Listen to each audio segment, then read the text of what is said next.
Olá, pessoal! Eu sou Liana Sampaio, da Mente Analítica, e hoje estamos com Gustavo Krajuska, que já passou por consultorias de Data Services, atuou em empresas do setor financeiro e hoje é arquiteto de dados no grupo SBF, que é dono ali da Centauro e das lojas Nike no Brasil, apenas isso. E ele vai nos contar sobre como criar um pipeline de dados de sucesso. Gustavo, muito obrigada por aceitar o nosso convite. Eu que agradeço, né? É sempre uma honra aí participar desse tipo de conteúdo, né? Principalmente de você. Boa! Então, bora lá falar. O pipeline de dados é composto por etapas de processamento de dados, desde a ingestão até a saída para um dashboard, por exemplo. Mas antes de colocar a mão na massa, como que eu devo me preparar para estruturar esse pipeline de dados? Então, essa é uma ótima pergunta porque ela é bem fundamental, assim, mas no sentido de ser algo bem do início do processo, né? Porque, idealmente, quando uma empresa já tem algum processo estabelecido, né? Isso é abstraído para o analista ou para o engenheiro de dados que está trabalhando ali. Mas a gente sabe que, né, a realidade não, não imita a ficção tão bem. Então, tem muitos passos aí que a gente precisa, às vezes, realizar que já deveriam ter sido realizados ou deveriam ser processos mais formais dentro da empresa.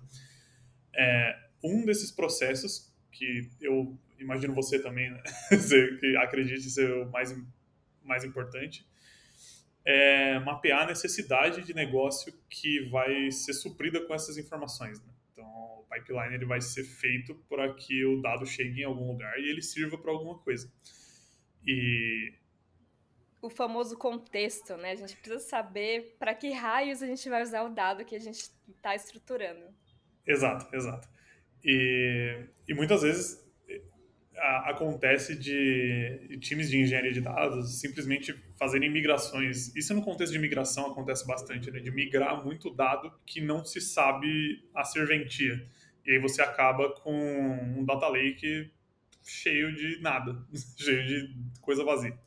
Mas então, acho que mapear essa necessidade de negócio e geralmente a pessoa responsável por esse mapeamento é o analista a pessoa analista de dados, né, que é a maior envolvida. E depois que é mapeada a necessidade de negócio, a gente tende a mapear as origens da informação. Então, dificilmente uma base de dados vai fornecer para a gente a informação que a gente precisa, né? Então, a gente mapeia essas origens para conseguir planejar como vai ser elaborado esse pipeline de dados. E aí, esse mapeamento das origens, quem faz geralmente é um engenheiro de dados, né? A pessoa é engenheiro de dados ou a gestora dessa pessoa. Perfeito. E como que eu posso validar se esses dados estão prontos para serem processados? Então, validação é um ponto complicado.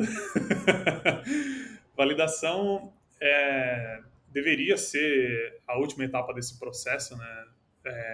Quando você faz a validação cruzada do final do seu fluxo com os dados de origem e tal.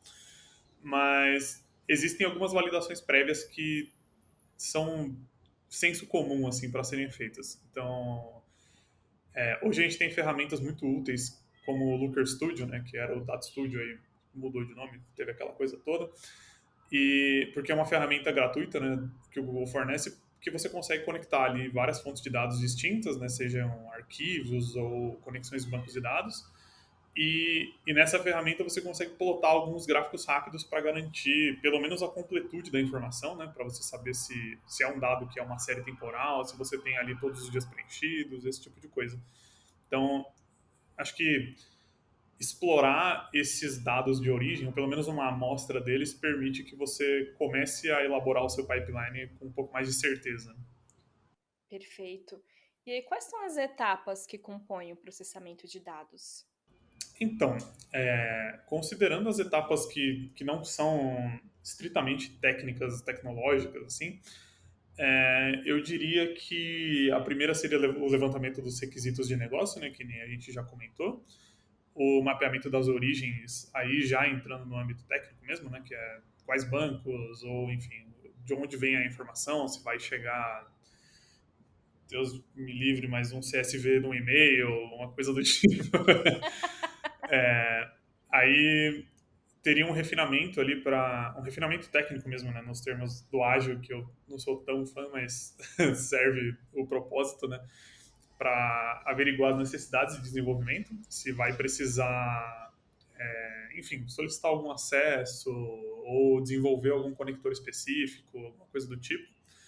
E, por último, o processamento das camadas físicas do dado mesmo, dentro da estrutura da sua empresa, né? Seja um data lake ou, enfim, alguma outra estrutura um pouco mais antiga. E essas camadas físicas, geralmente a gente tem, pelo menos no cenário de Big Data, assim, que é um pouco mais comum hoje em dia, que são os data warehouses ou os data lake houses, a gente tem três camadas principais, que é a camada raw, que é a camada crua, né? Que é só uma cópia do dado bruto do jeito que vem da origem, sem nenhum pré-processamento. Então, isso serve basicamente para garantir a idempotência do fluxo. Essa é uma palavra que eu gosto bastante, idempotência. Porque Fala aí pro pessoal o que que significa. idempotência significa basicamente que se eu executar um fluxo com o mesmo dado de entrada, eu necessariamente preciso ter o mesmo dado de saída. Então, isso garante que se eu precisar executar a mesma coisa várias vezes, eu tenho uma resiliência lógica dentro do fluxo. Então, tendo uma cópia do dado bruto, pouco me importa se essa origem da informação explodir. Alguém foi lá e botou fogo no banco de dados on-premise. Não importa, porque a gente tem uma cópia do dado bruto ali. Claro que daí não vai dar para atualizar, né? Porque vai ter pego fogo, enfim. Depois da camada raw, a gente tem a camada trusted, né? Que é um dado já padronizado nas especificações da empresa. E nesse ponto, eu acho que é importante ressaltar também esses processos de governança de dados que as empresas têm que ter. Então, não é só colocar ali meia dúzia de funcionário para fazer pipeline de informação, precisa ter alguma definição de padronização para que esse dado seja útil por mais tempo. Não é nem a questão dele ser útil ou não, mas dele ser útil, dele ser a prova de futuro. Assim, pessoas vão ser rotacionadas dentro da empresa, enfim, e essa informação precisa continuar sendo útil. Então, esses processos de governança são bem importantes. Então, E até para manutenção, né? Porque nessa de mudar a pessoa para entender que o que o coleguinha fez sem documentação é terrível. sabemos bem, né, Li? Sabemos bem. E então, com a camada Trusted, normalmente essa padronização é feita exclusivamente em nomes de colunas, né, para garantir que se esses dados forem cascatear para frente ali num pipeline de dados, as colunas de tabelas diferentes, mas que digam a mesma coisa, tenham uma certa consistência. E por último, a gente tem o que a gente chama de refined, né, que já é um dado que já foi processado extensivamente, né? Então ele já foi ou fundido com outros dados, então uma tabela foi fundida com outra, com a forma de joins ou algo do tipo, e possivelmente reagregado em outras granularidades. E isso é bem importante também quando a gente pensa em governança, ter a documentação dessas reagregações, porque no final das contas, para fazer a validação cruzada com o dado de origem, é importante saber o que é validável ou não. Perfeito. E ainda falando em governança, segurança, você comentou sobre cada uma dessas camadas e quem normalmente pode acessar cada uma delas? Isso é um ótimo ponto, principalmente pensando que as empresas não têm muito, normalmente, né, pela minha experiência, assim, mais quando eu estava trabalhando em épocas de consultoria, que eu tinha contato com várias outras empresas, processos de governança não eram algo que existia. Então, tem essa complicação. Mas, normalmente, quem acessa as camadas raw e trusted são engenheiros de dados. E a Refined para frente também as pessoas engenheiras de dados, né, porque elas vão estar envolvidas ali no processo, mas mais as pessoas analistas de dados e as pessoas de negócio.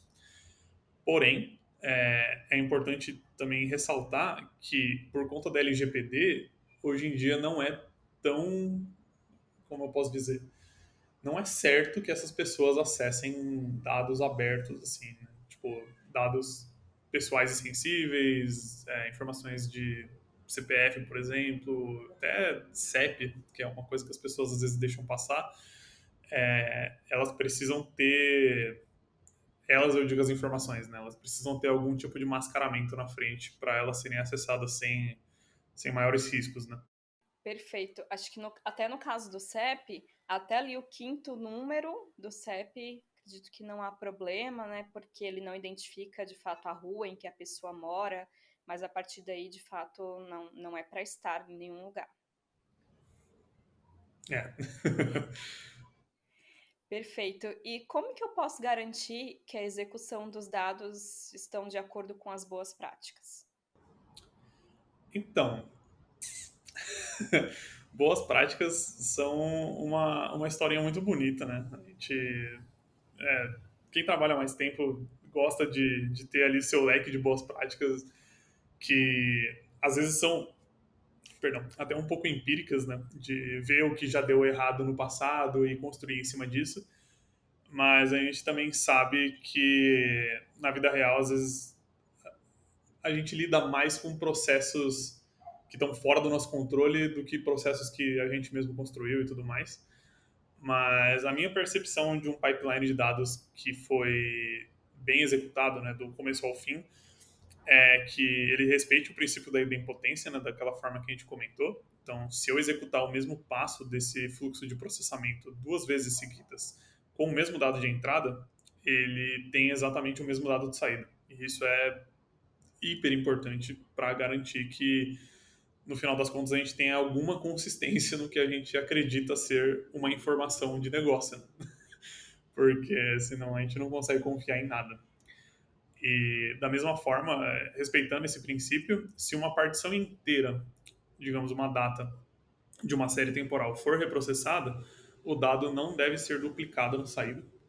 Então, isso é um problema que eu e também imagino você, na época que a gente estava, né, trabalhando junto, a gente via isso mais do que eu gostaria, mas de ter muita informação duplicada em bancos que são transacionais mesmo. Então, informações que não deveriam ser duplicadas em hipótese alguma, não terem nenhum processo de deduplicação e também nenhuma validação que mostrasse para a pessoa responsável que esse dado está duplicado, né? Então, se você tem etapas no seu fluxo de dados que você garante que não tem duplicação, já é um ótimo caminho para se seguir. Sem dúvida. E, e por último, que o dado seja validado tanto na entrada quanto na saída, né? A gente estava ali comentando sobre mapeamento de origens e pré-validação de dados, essa pré-exploração que a gente costuma fazer, e também a validação no final do fluxo, né? Você desenvolveu ali todas as suas transformações da sua informação, e no final você precisa saber se as suas agregações fazem sentido, se elas estão condizentes com a informação original, e basicamente isso. Maravilha. E quem está a fim de entrar na área, né, de ser um arquiteto de dados ou um engenheiro de dados, quer construir ali um pipeline de dados bacana, que dicas você daria de ferramentas ou certificações ou mesmo estudos que precisa se construir para que ele esteja preparado ali para, ou ela esteja preparada para desenvolver essa função? Ah, eu adoro responder essa pergunta. Sempre que... E é engraçado, porque toda vez que eu respondo ela, eu respondo de uma maneira diferente, assim, porque o, o, o panorama das tecnologias de dados, eles... Na verdade, o panorama, ele muda muito, né, ao longo dos anos. Por ser uma área relativamente recente, né, de, sei lá, coisa de 10 anos, assim, a gente teve muitas transformações da área como um todo, de pesquisas acadêmicas que mudaram os paradigmas da área, e esse tipo de coisa, né? Então, assim, hoje o que eu vejo como estado da arte, assim, em relação a pipelines, eu ia usar uma palavra bonita, mas eu não tenho certeza se ela existe, então eu vou usar outra palavra.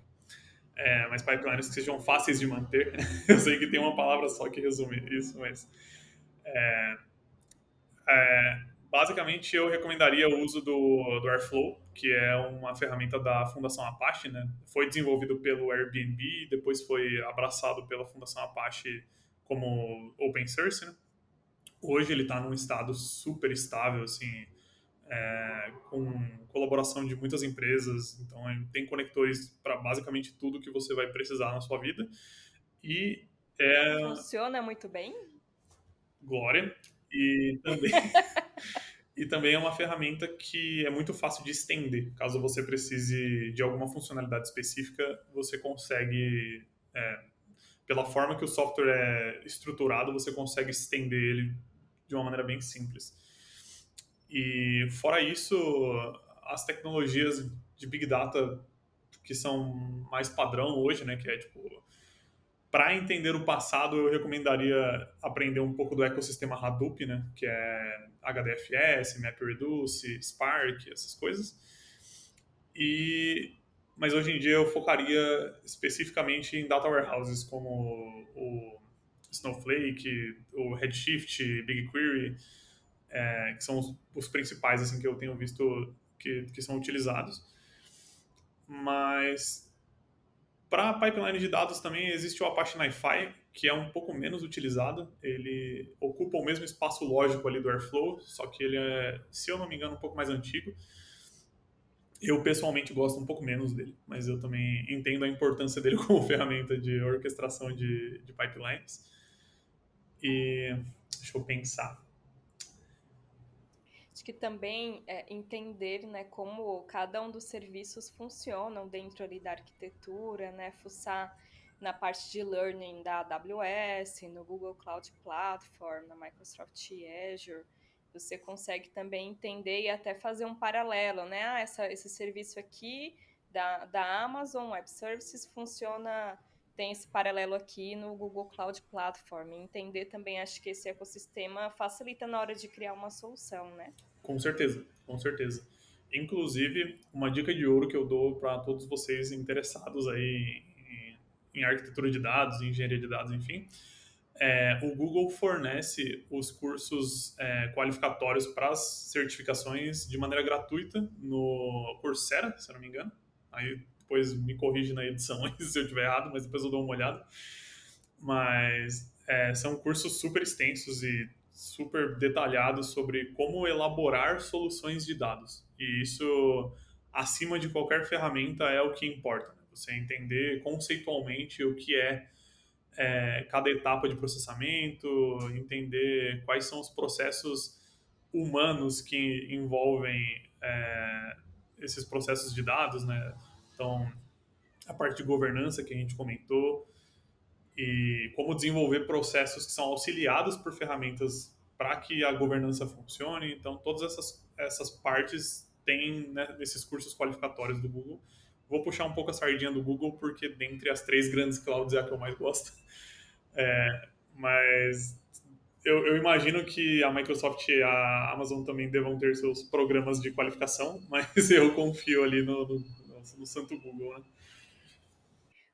Com certeza. Então, para quem está assistindo esse vídeo no YouTube, a gente vai colocar o card aqui com o link direto para você acessar esse curso. Para quem está ouvindo pelo Spotify, a gente vai incluir o link na descrição do vídeo. E acredito que é isso que a gente tinha para falar hoje. Gustavo, muito obrigada novamente por aceitar o convite, compartilhar essa aula aqui de conhecimento com a gente. Eu que agradeço a participação, né, o convite. E espero aí que todas as minhas dicas sejam úteis para. Se for útil para uma pessoa que ser, já valeu ali o motivo da aula. Então, se vocês tiverem alguma dúvida que vocês quiserem aprofundar comigo, eu vou deixar com a Liana o meu LinkedIn. E aí, se vocês quiserem mandar uma mensagem, fiquem à vontade. O meu perfil não é tão grande para vocês não conseguirem clicar no botãozinho da mensagem lá, né? Que tem aquele negócio do LinkedIn. Eu não sou tão famoso, nem um pouco famoso, eu diria. Então fiquem à vontade. Maravilha. Para quem já está assistindo pelo YouTube, já temos um card direcionando diretamente para o perfil do Krajuska. Para quem está ouvindo pelo Spotify, a gente vai deixar na descrição do vídeo. Podem entrar em contato. Ele é uma pessoa que tem muito conhecimento para compartilhar e de uma forma sempre muito didática, digo por experiência própria. Muito obrigada, Krajuska. E se você curtiu esse vídeo, não deixe de, ou esse áudio, não deixe de curtir o vídeo, compartilhar com a sua rede e nos siga nas redes sociais para conseguir acompanhar esse conteúdo que a gente está divulgando. Muito obrigada, pessoal. Até uma próxima e tchau, tchau.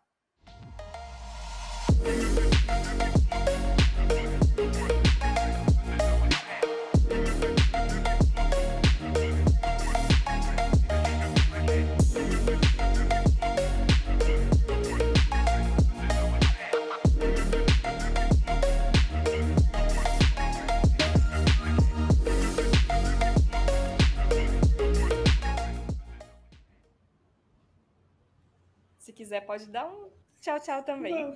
Eu tô bem. Não.